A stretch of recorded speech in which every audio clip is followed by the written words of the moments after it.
Hey, hey, Sam Rogers, the One Mouth Band, coming back at you with another live looping video with this very simple looper. We've talked about the first 5 button presses that you need to learn. We've looked at doing a drone and working outside of time, pressing the button after we make some noise, some fancy microphone technique stuff that's fun. But we've been working with really short loops thus far. So let's do one that's a longer loop and one where we don't start on the 1. So I'll just demonstrate.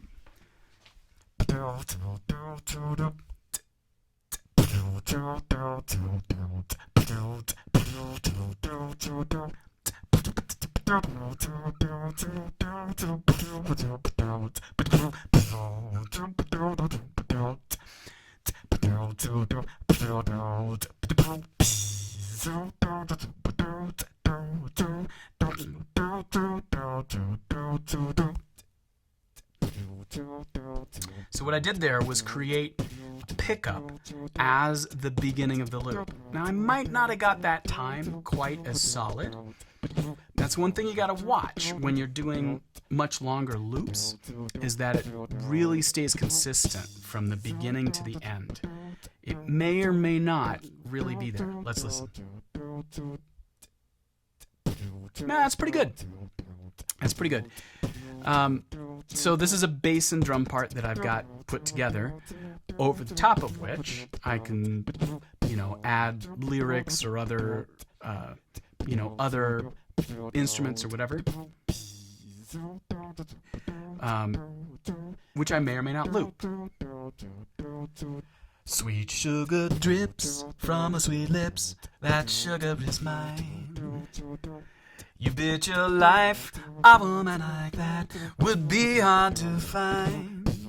She picks me up, makes me feel nice, makes me think twice about paradise, like sugar and spice and everything nice. She's sugar to me. So I have to do a whole entire pass of whatever it is that I'm going to put in there. Like if I was going to do another instrument. But I could also just take parts by going into the loop and out of the loop in specific sections and just catch little parts, which is kind of cool.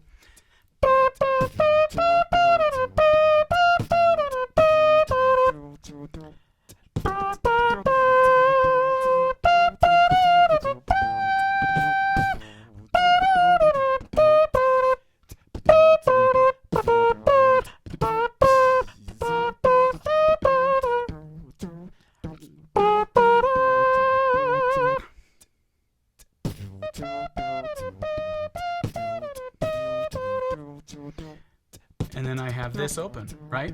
So you heard me do the whole way through. But I only jumped in. I punched in for that part, but not this, which lets me bring it back in when I feel like it, because I got that in the loop. Without touching anything, it comes back in, because it's now part of the loop.